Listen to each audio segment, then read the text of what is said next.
लोग बिल्कुल अरुण, और भी बड़ा हादसा हो सकता था। शुक्र है इसमें कि जो दोनों इसमें कार सवार थे वो बच गए। बहुत शुक्रिया आपका इस जानकारी के लिए।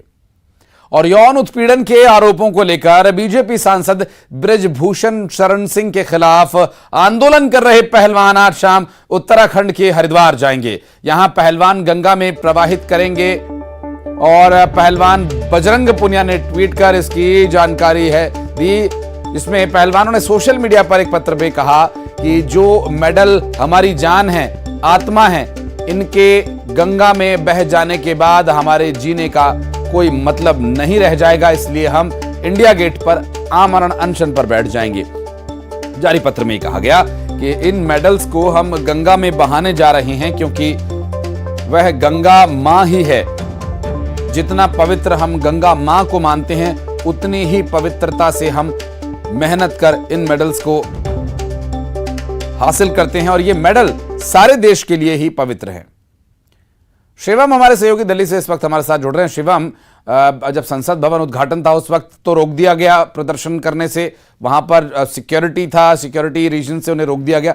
हरिद्वार जाने से क्या इन्हें रोका जाएगा? चूंकि मेडल्स को बहाना, ये मेडल इंडिविजुअल, ठीक है, खिलाड़ी के लिए इंडिविजुअल होता है, लेकिन ये मेडल एक सिंबॉलिक है, प्रतीकात्मक चिन्ह होता है, इसको नदी में बहाना कितना उचित है?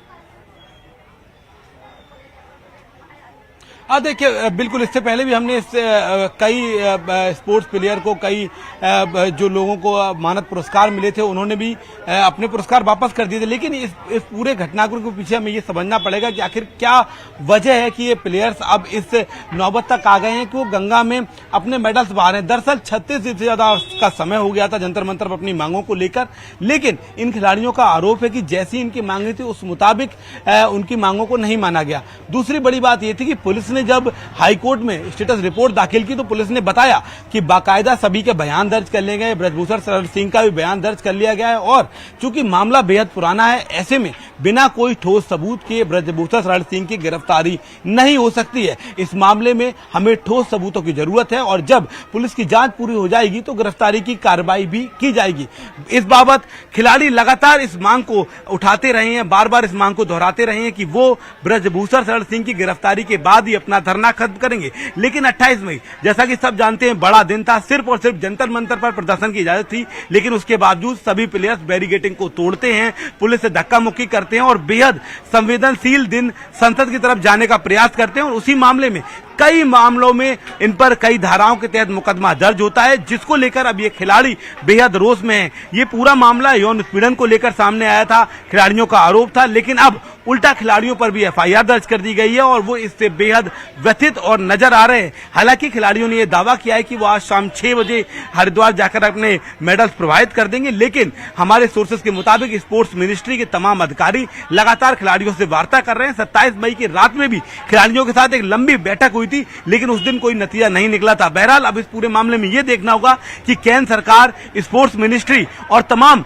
जो स्पोर्ट्स के, रेसलिंग के जो अधिकारी चुने गए हैं, चूंकि नई एक कमेटी बनाई गई है जो इस समय पूरा कारोबार देख रही है। डब्ल्यूएफआई के अध्यक्ष या बाकी लोगों को निष्क्रिय कर दिया गया है, कई लोग चुने गए थे, अब वो इस समय पूरा कारोबार देख रहे हैं। तो वो कैसे इस मामले को हैंडल करते हैं, क्या खिलाड़ियों से वार्ता का जो दूसरा चरण है उसकी शुरुआत की जाएगी, क्योंकि खिलाड़ी अपनी मांग को लेकर अडिग है। स्पोर्ट्स मिनिस्टर अनुराग ठाकुर से जब न्यूज 18 ने इस बाबत बीते दिनों बात की तो उन्होंने कहा था कि हमने एक कमेटी बनाई, मामले में एफआईआर दर्ज हुई, कोर्ट के निर्देश पर सभी चीजों का पालन किया गया, लेकिन जांच होना बेहद जरूरी है। कमेटी की रिपोर्ट से पहले ही प्लेयर्स ने कमेटी को निगलेक्ट कर दिया, अब पुलिस मामले की जांच कर रही है। अगर खिलाड़ियों के आरोप है तो आरोपों को लेकर आगे क्या स्थिति रहेगी शिवम, ये देखने का विषय रहेगा। लेकिन एक खिलाड़ी के लिए मेडल्स को प्रवाहित कर देना नदी में, ये उचित बिल्कुल भी नहीं माना जा सकता, क्योंकि ये मेडल न सिर्फ उनके इंडिविजुअल बल्कि देश के लिए भी धरोहर होते हैं।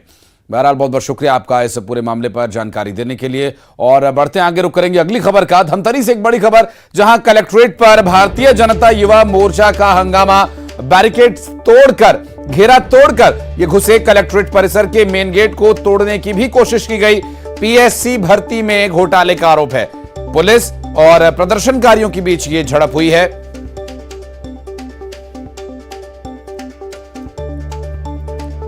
दरअसल भारतीय जनता युवा मोर्चा के कार्यकर्ता बैरिकेड्स का पहला घेरा तोड़कर आगे बढ़ रहे थे। कलेक्ट्रेट परिसर के मेन गेट को भी तोड़ने की कोशिश करने का आरोप है। पीएससी भर्ती घोटाला मामले में ये प्रदर्शन चल रहा है और कलेक्ट्रेट पर बीजेवाईएम के प्रदर्शनकारियों का हंगामा।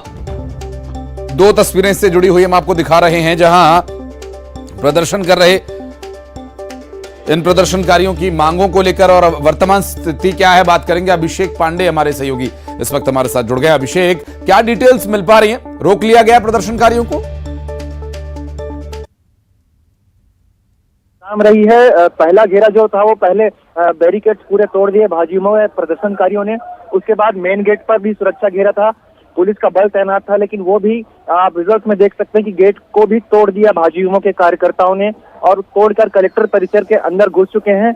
और कलेक्टर की जो बिल्डिंग है वहां पर अब वो बैठकर नारेबाजी कर रहे हैं। पुलिस लगातार उन्हें रोकने की कोशिश कर रही, लेकिन पुलिस की सारी कोशिशें, पूरा बल फिलहाल नाकाम नजर आ रहा है और लगातार जो भाजयुमों के कार्यकर्ता हैं नारेबाजी कर रहे हैं। जी, लेकिन अभिषेक, अभी जो मांगे हैं वो मांगों को लेकर आरोप लगा के आगे बढ़ रहे हैं और बैरिकेड्स तोड़ दिए गए थे, मेन गेट को तोड़ने की कोशिश की जा रही थी। क्या इन्हें हिरासत में भी लिया जा सकता है या ये प्रदर्शन यहीं चलता रहेगा? अभी क्या स्थिति है वहां पर? प्रशासन क्या निर्णय ले रहा है इसके बारे में?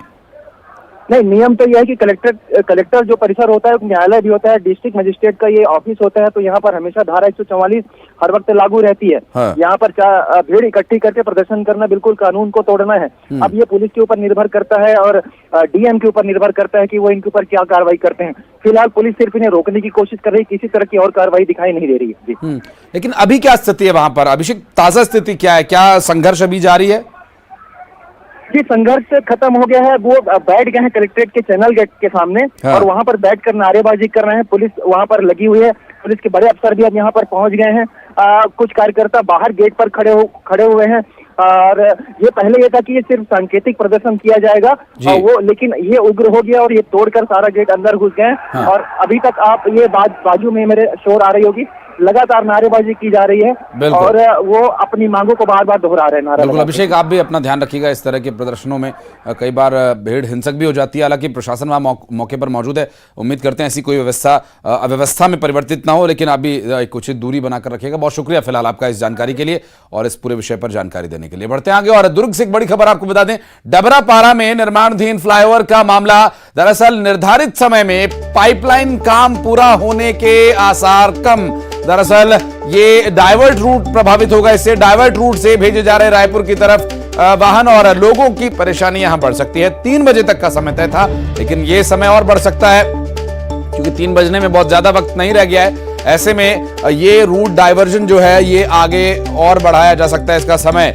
मुश्किलों में इस वक्त निर्माण की जगह से कई जगहों पर जाम जैसे हालात बने हुए हैं, लोगों का निकलना मुश्किल हो गया है और ऐसे में लोगों के लिए वैकल्पिक व्यवस्था जो की गई है वो विकल्प अब थोड़ा सा परेशानी का कारण बन रहा है। सफल उतना नहीं हो रहा है क्योंकि एक जो नियमित मार्ग है, नियमित मार्ग पर से जाना और बड़े वाहनों का वैकल्पिक मार्ग से जाना, जितने ज्यादा मोड़ उतनी धीमी गति और उतना ही ज्यादा ट्रैफिक का लगना, जाम का लगना, ये बड़ी परेशानी बन सकता है। और अभी 3 बजे तक का जो समय दिया गया था वो समय पार होने वाला है कुछ समय बाद और अभी इसकी ही संभावना